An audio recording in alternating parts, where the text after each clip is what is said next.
지금 이제 계속 인생의 헛됨, 허무함, 허망함 이걸 이제 계속 얘기하고 있어요. 그런데 전도서를 이렇게 읽으면 지혜로운 사람이 돼야 되겠구나. 미련한 사람이 되면 안 되겠구나. 지혜로운 사람이 한테 이런 게 해롭구나. 그런 걸 하지 말아야 되겠다. 이 교훈을 받으라는 게 아니에요. 이 잘못하면 읽을 때 그 한 절을 갖고 지혜롭게 이렇게 해야 돼. 급한 마음으로 노를 바라지 말아야 돼. 화내는 건 이건 미련한 자들의 하는 일이야. 지혜롭게 해야지. 이 교훈을 받으라고 이 전도서를 이렇게 쓴 게 아니에요. 지금 전도자 솔로몬이 인생을 다 경험하고 그가 누릴 걸 다 누리고 난 뒤에 이걸 기록하면서 인생이 뭘 바라봐야 되는지를 향하고 있어요. 그래서 이렇게 읽으면 그냥 읽을 때는 이게 딱 그런가 보다 그래요. 보세요. 16절부터 쭉 읽어보세요. 다 그런 것 같지. 지혜 이렇게. 근데 13절 보세요. 하나님께서 행하시는 일을 보라 이렇게 하죠. 지혜자, 미련한 자, 이 사람들 사이에 있는 일이에요. 그런데 하나님께서 하시는 일을 봐라. 하나님께서 굳게 하신 것을 누가 그 등이 곱게 하겠느냐. 지혜든 미련한 것든 아무 소용이 없어요. 이 앞에서는. 여기서 이 뒷부분을 볼 수 있어야 돼. 그래서 지금 여러분들이 전도서를 보면서 계속 헛된 것만 이야기를 하시냐 이렇게 생각할 수 있는데 복음이에요. 전도서가. 인간의 근본적인 본질을 알지 못하면요 우리 안에 신앙이 은혜를 사모하지 못하게 돼 있어요. 뭐가 되냐? 율법주의자가 돼. 율법주의자가 되면 하나님의 그 크신 은혜를 못 누려요. 못 누리면 신앙생활이 지겹고 힘든 거예요. 분명히 내가 은혜 하는데 그걸 몰라. 그렇기 때문에 전도서를 볼 때 그 부분을 조금 유심히 잘 봐주셔야 된다. 그걸 전제로 하고 제가 말씀을 해요. 지난번 복습을 조금 하자면 6장에서는 사람이 권력을 가진다. 그걸로 다 되냐? 그 권력 위에 또 권력이 있고 권력 위에 또 있고 그 위에 결국은 하나님이 계시더라. 그것만 잡으면 다 될 것 같았는데 안 되더라. 제한적이라는. 그 재물을 가지면 되느냐? 재물도 보니까 다 갖게끔 하시는 것도 아니고 어떤 사람은 벌게만 하시고 쓰는 건 또 다른 사람이 그걸 가져가게 하더라. 이것도 헛되다. 그 재물, 권력 그것도 한계가 있다 그랬어요. 더군다나 만물의 본질의 이름을 다 정하셔가지고 그 본질의 이름을 그 만물의 이름을 정한다는 건 본질을 안다는 거예요. 본질을 규명한다는 건 그걸 누가 어떻게 만들었고 그것이 어디에 쓰임 이런 걸 다 안다는 거예요. 우리는 그걸 정복을 하면 편하게 살 수 있어요. 그걸 정복을 못하면 힘든 거예요. 근데 하나님은 그걸 다 규명하시고 그거 본질을 다 따라서 이름을 만들어 놓으시고 이렇게 하신 그 하나님 앞에 아니 왜 인생이 내 뜻대로 안 됩니까? 라고 따질 수도 없다. 따질 수도 없어요. 그러니 뭐 내가 원대한 계획을 가지고 이건 꼭 이룰 것이다 라고 쭉 달려간다 한들 그것이 이루어질 것이냐? 장담 못해요. 이런 인생을 전도자가 뭐라고 6장에서 말했냐면 그림자같이 보내는 일평생이다. 이렇게 말했어요. 그림자같이 보내는 일평생. 그림자. 실체 없는 뻥과 같은 그런 삶이 그게 인생이다. 그러나 이런 인생일지라도 미래를 향해서 내가 죽은 후에 그래도 이 땅에서 무슨 일이 일어날지 궁금한 거야. 그래서 그 질문을 하지 않았어요? 여기서. 일평생에 사람에게 무엇이 낙인지를 누가 알며 그 후에 해아래서 무슨 일이 있을 것을 누가 능히 그에게 고하리요.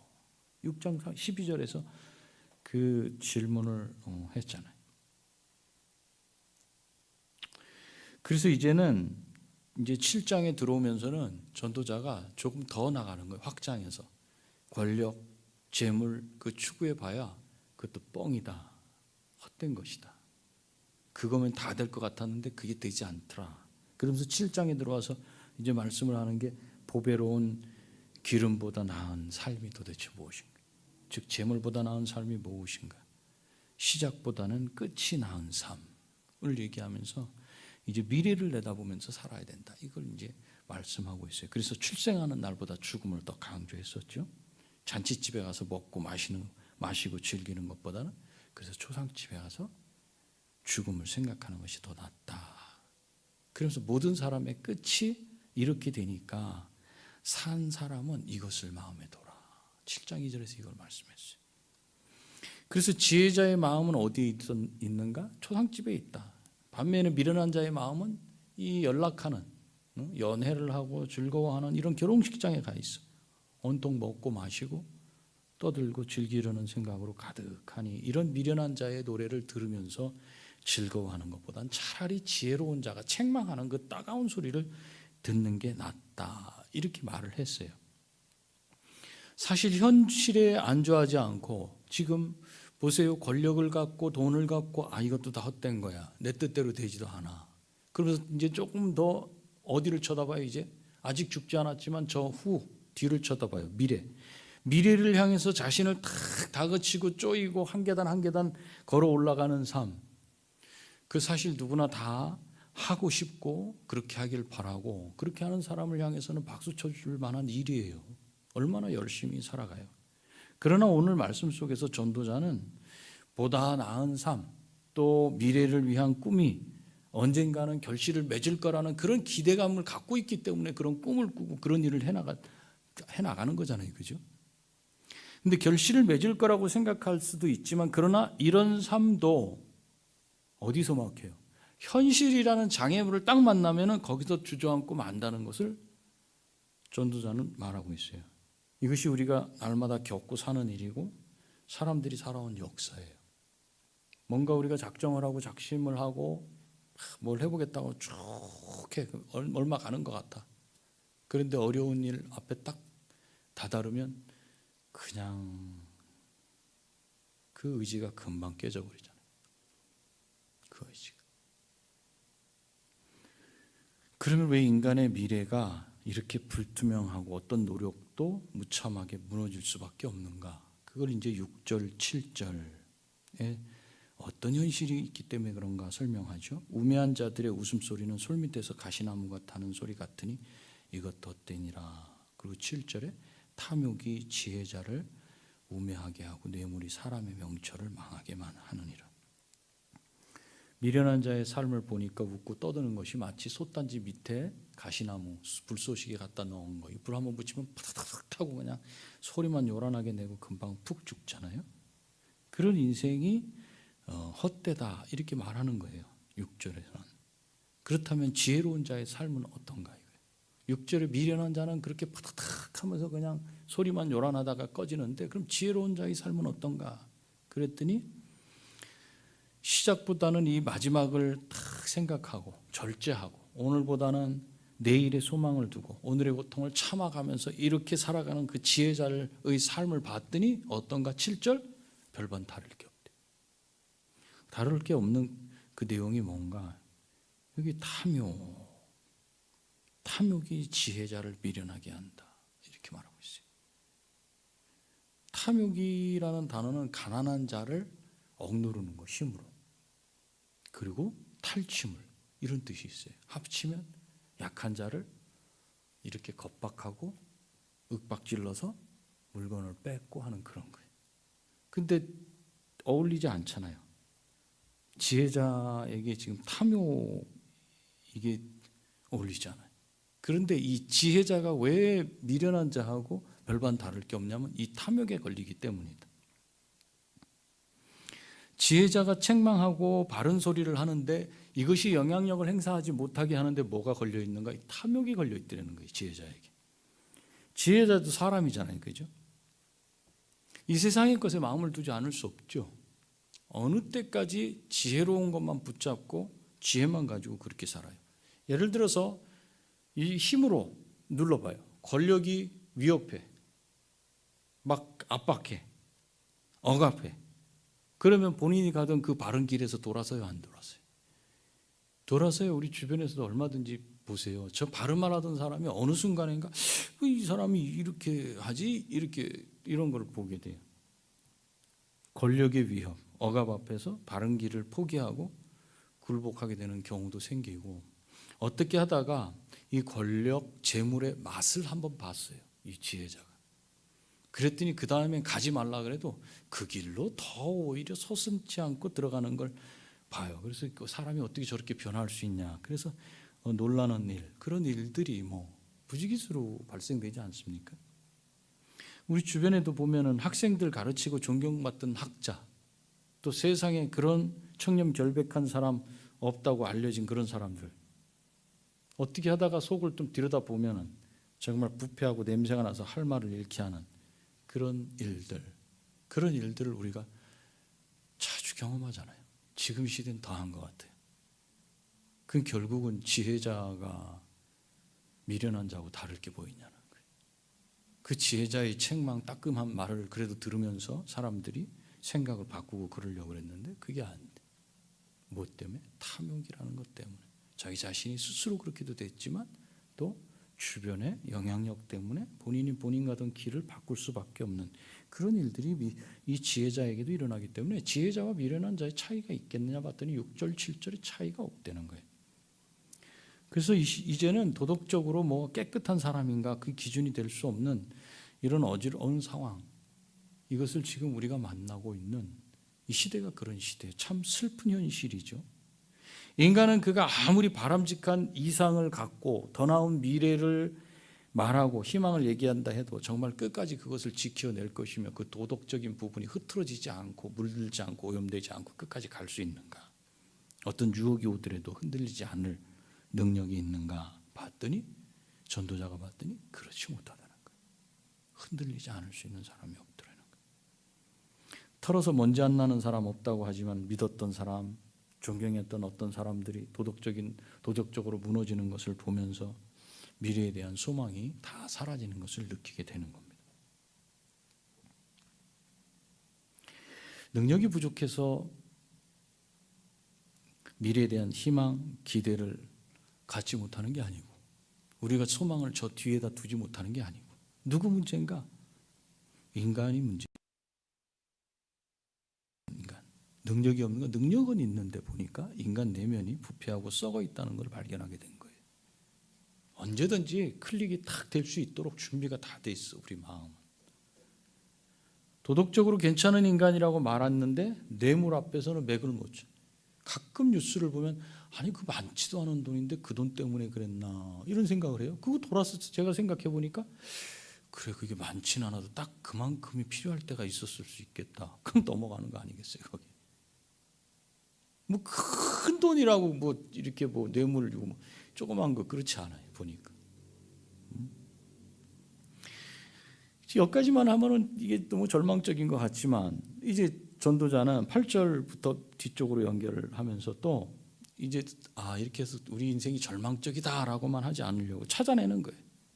꼭 이렇게만은 아니다. 8절, 9절, 10절에서 일의 끝이 시작보다 낫고 참는 마음이 교만한 마음보다 나으니 급한 마음으로 노를 바라지 말라.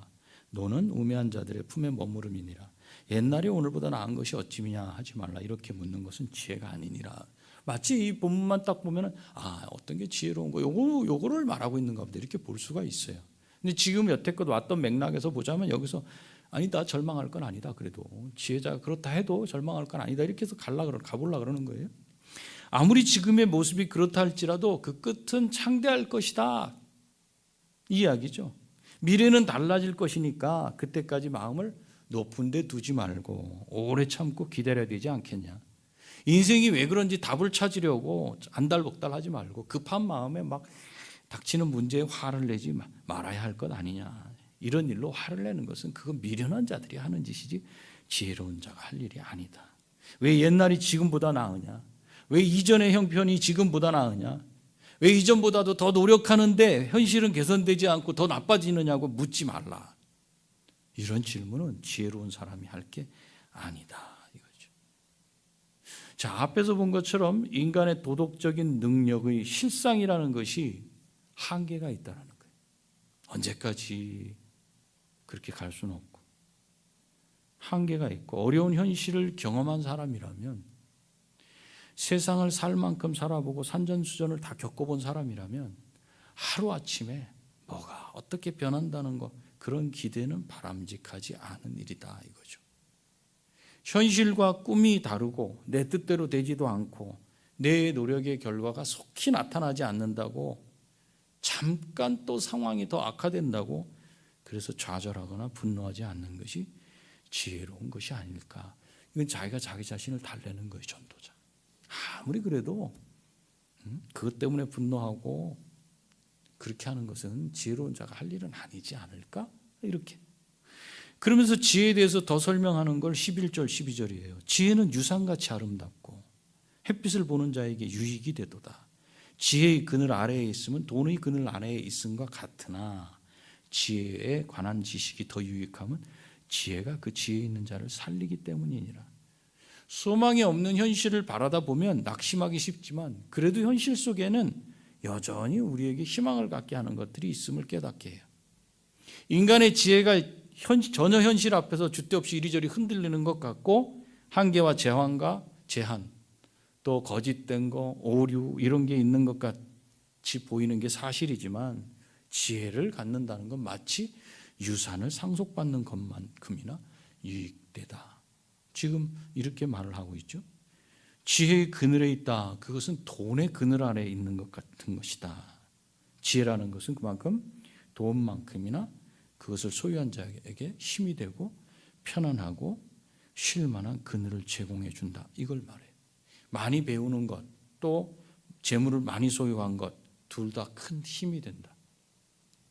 우리나라도 교육열 그러면 뭐 그 어떤 나라가 쫓아올 수는 없지 않습니까? 배운 것이 그만큼 돈을 가진 것만큼이나 유익하고 돈을 가지려면 배워야 된다라고 생각하기 때문에 그렇죠. 지혜는 이렇게 모든 사람에게 큰 유익을 줄 뿐 아니라 지혜를 알게 하는 그 지식은 사람을 살리기도 한다는 것을 말씀하고 있어요. 지혜와 지식이 없었다면 분명히 거기서 무슨 큰일이 날 뻔했는데 어떻게 그런 지혜가 있어갖고 거기서 그 살리는 일이 일어나 하는 것들을 우리가 경험하잖아요. 종종. 이렇게 전도자가 스스로 위로하려고 지혜의 위력이 무엇인지 말해보지만 여기서 이제 또 막히는 거예요. 하나님께서 뜻대로 행하시는 일 앞에서는 또다시 할 말을 잃게 되는 거예요. 해 아래에서 벌어지는 모든 일은 인간이 주도적으로 그 일을 해나가고 미래를 결정하는 것 같지만 전도자가 자세히 들어가서 보니까 하나님이 그 일을 주도하신다는 겁니다. 그래서 역사의 주관자는 인간이 아니라 하나님이시라는 거죠. 그래서 미래에 더 나아지겠다는 희망과 기대, 이걸 가지고 뭔가 으쌰으쌰 해보려고 그랬더니 이게 또 한계를 또 만나요. 역사의 주관자가 내가 아니기 때문에 확실치 않아. 내가 어떻게 변할지 몰라. 그래서 13절 14절 하나님께서 행하시는 일을 보라. 하나님께서 굳게 하신 것을 누가 능히 곧게 하겠느냐. 형통한 날에는 기뻐하고 공고한 날에는 되돌아보아라. 이 두 가지를 하나님이 병행하게 하사 사람이 그의 장래일을 능히 헤아려 알지 못하게 하셨느니라.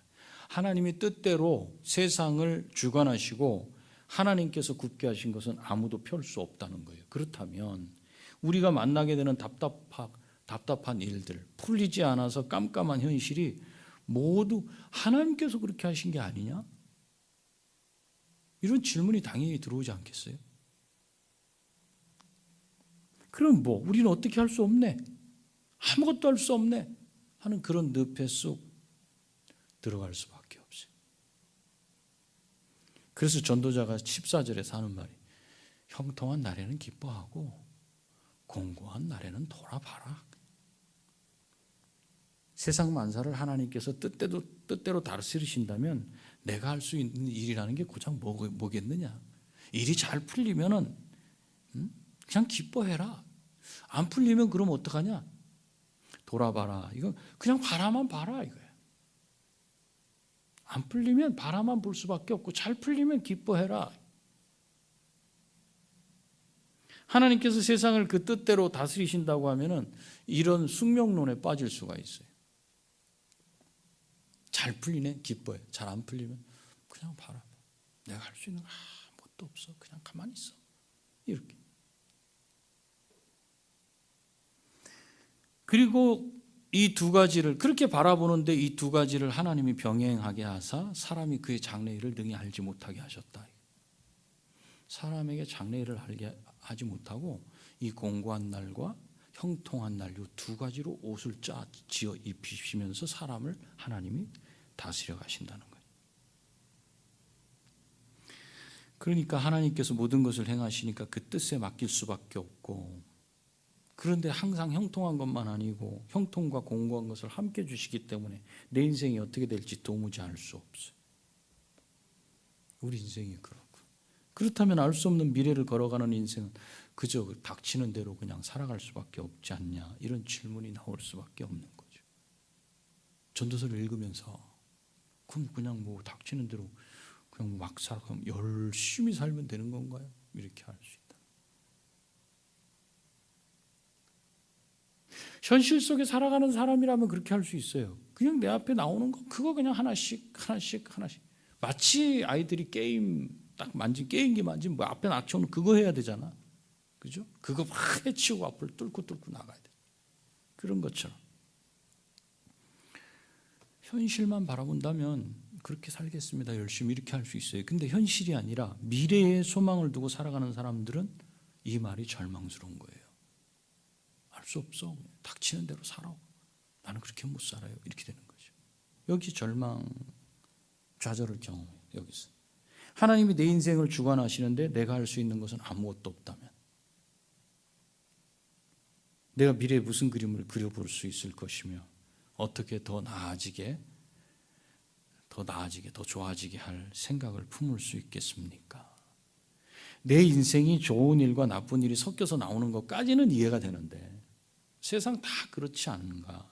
그런데 내가 어떤 길을 걸었을 때 무엇을 만나고 어떤 길로 걸었을 때는 어떤 일이 벌어진다는 그런 데이터를 가지고, 통계를 가지고 그걸 분석할 수 있어야지 희망이 생기는 거예요. 그러면 요 길로는 가지 말아야지, 요런 길로만 가야지, 뭐 이렇게. 근데 그게 분석이 안 된다는 거잖아요. 그렇다면 희망은 사라지는 거죠. 오늘 말씀은 여기까지 하고 전도자는 더 말을 하지 않았어요. 14절까지만. 오늘 말씀 속에 감추인 전도자가 들려주고 싶은 의미를 우리가 좀 생각을 해본다면, 하나님이 굽게 하신 것을 인간이 바로잡을 능력도 없고 인간에게 그걸 허락도 하지 않으셨어요.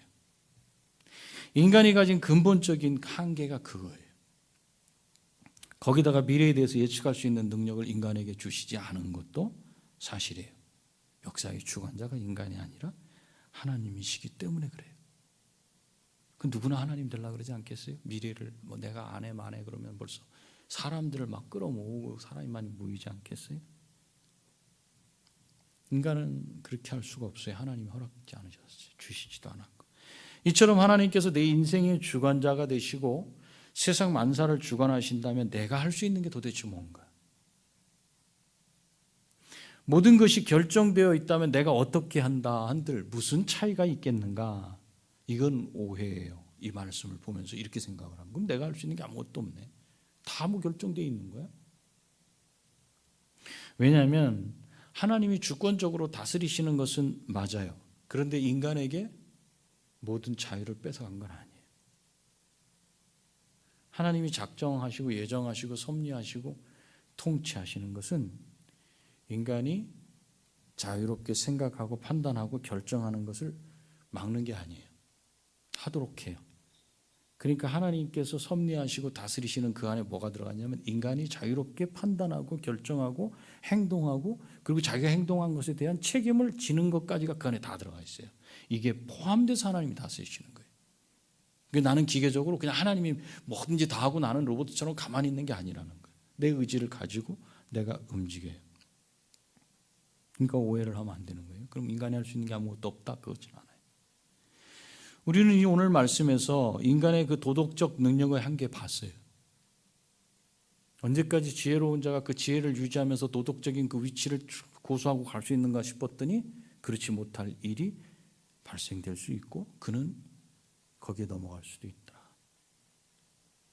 또 인간의 부패성은 착하게 살면서 미래를 꿈꾸고 살아보려는 사람들에게 좌절, 절망 안겨준다는 걸 봤어요.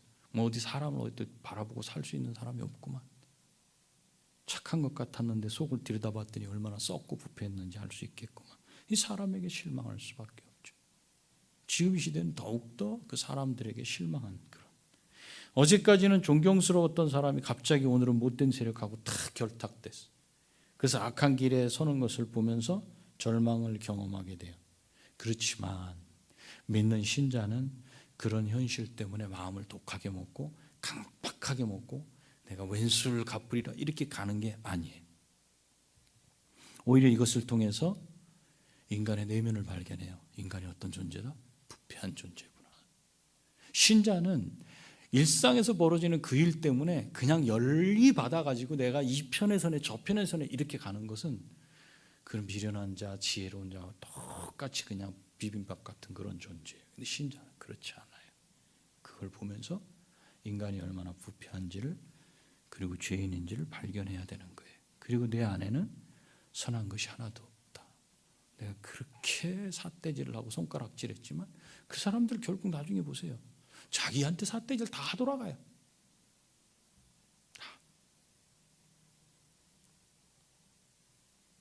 그 내 안에 선한 것이 하나도 없고 선을 행할 능력도 내가 바라고 욕심내고 그걸 하는 것 같지만 그런 바람조차도 없다는 것을 신자는 그런 현실들을 바라보면서 인정하게 되는 거예요. 좌절하게 되는 게 아니에요.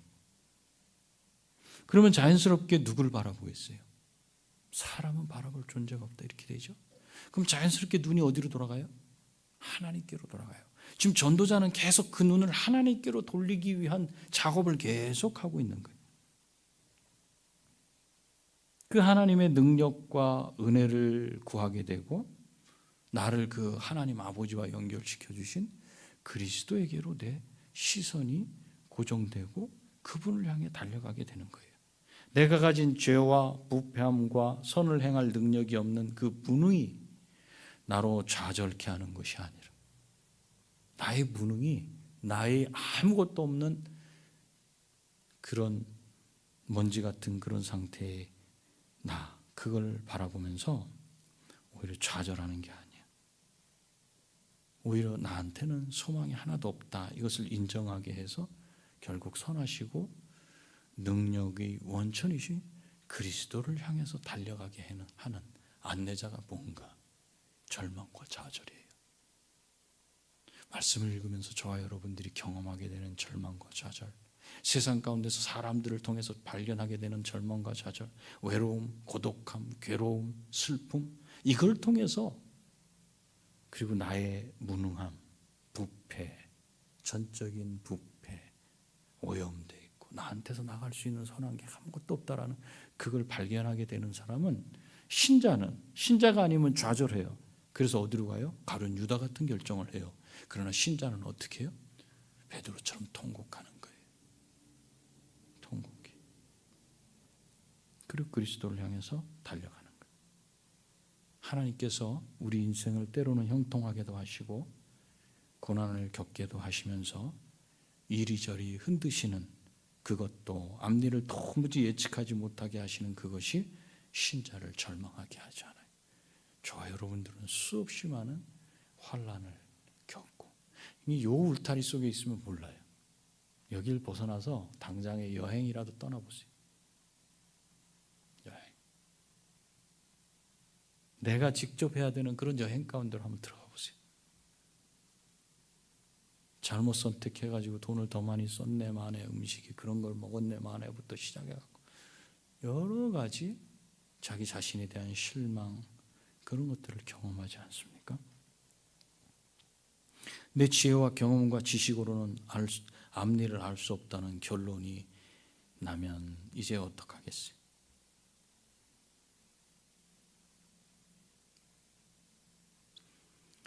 그래서 신자는 살면서 그런 고난과 역경 이런 걸 만나지 않는 분도 있지만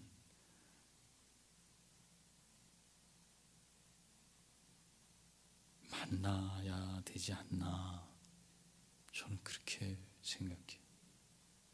우리 부패한 부분은 고난, 어려움 이런 걸 만나지 않으면 깎여지지가 않아요. 여전히 앞에서 설명했던 것처럼 권력을 쥐고서 이게 최고일 거라고 그걸 붙잡아요. 아니면 재물을 쥐고서 그것이 최고일 거라고 계속 거기까지 가요. 아직 그 끝을 가보지 못했어. 근데 지금 전도자는 거기를 건너왔어. 우리는 이미 건너왔어요. 여기.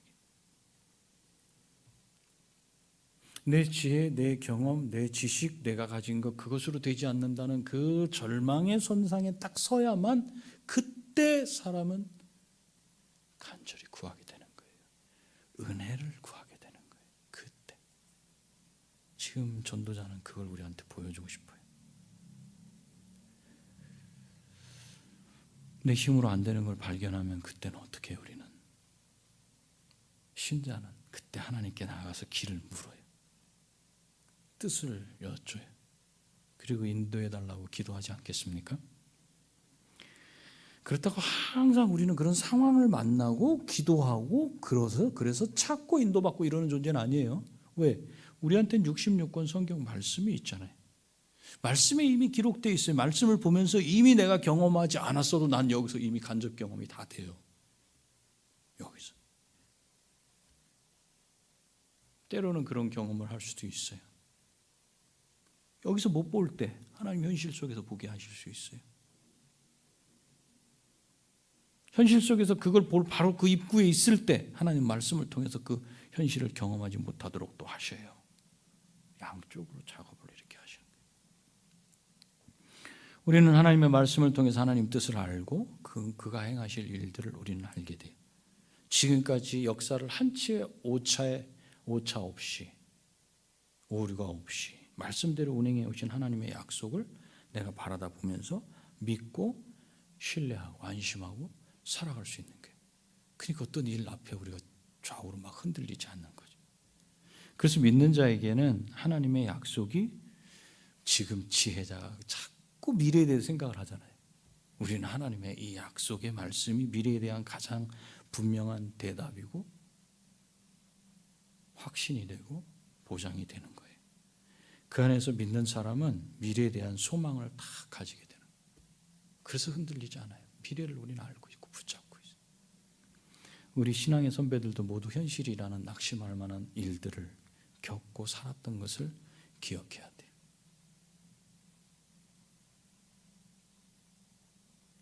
저 중동에 가면 유적들이 많이 있는데 레바논에도 있는데 두로에 보면은 그 경기장이 있어요.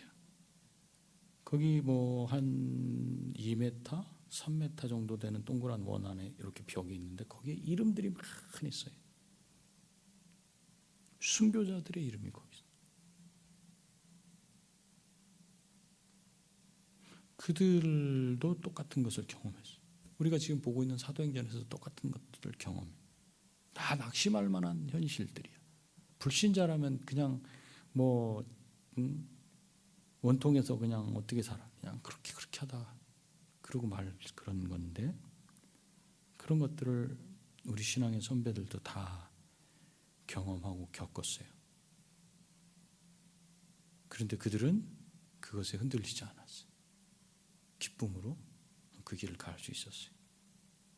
오늘 말씀을 통해서 저와 여러분이 형통 또 곤고라는 실로 하나님께서는 우리를 가로 세로로 짜면서 우리 옷을 계속 짜서 입히시면서 인도에 가신다는 그 사실을 알고 하나님의 능력을 우리가 의지하고 하나님의 은혜를 날마다 구하면서 우리 입술에 어떤 상황을 만나도 감사합니다 주님, 감사합니다 이렇게 고백하면서 이 길을 걸어나가시는 저와 여러분이 다 되시기를 축복합니다. 기도하시겠습니다. 좋으신 아버지, 우리가 믿음을 가지고 있으면서도 현실 앞에 부닥치면 거기서 좌절합니다. 자주 절망합니다. 그래서 하나님이 주시려는 은혜를 사모하지 못하고 항상 우리 속에 있는 것으로 불평으로 원망으로 우리 속을 가득 채우는지도 모릅니다. 오늘 전도자가 분명히 말씀하는 것을 우리가 오늘 듣습니다. 아무리 지혜롭다고 해도 모든 것을 알고 있는 것 같이 세상을 개척해 나가며 미래를 아는 것 같이 그렇게 떵떵거리며 산다 하여도 하나님께서 구부려 때려놓은 것을 인생에 펼 수 없다는 사실 앞에 절망하는 지혜자를 우리가 오늘 봤습니다. 우리 신자들은 절망이 아니라 오히려 하나님을 더 의지하는 길이고, 그런 상황이 우리 앞에 닥쳐진 고난이고 현실이라는 것을 우리는 인정합니다. 일평생 주님이 허락하신 고난과 형통, 그 두 가지로 우리를 지어가실 때 철저히 하나님을 의지하는 우리가 될 수 있도록 복을 내려 주시옵소서. 예수님의 존귀하신 이름으로 기도합니다. 아멘.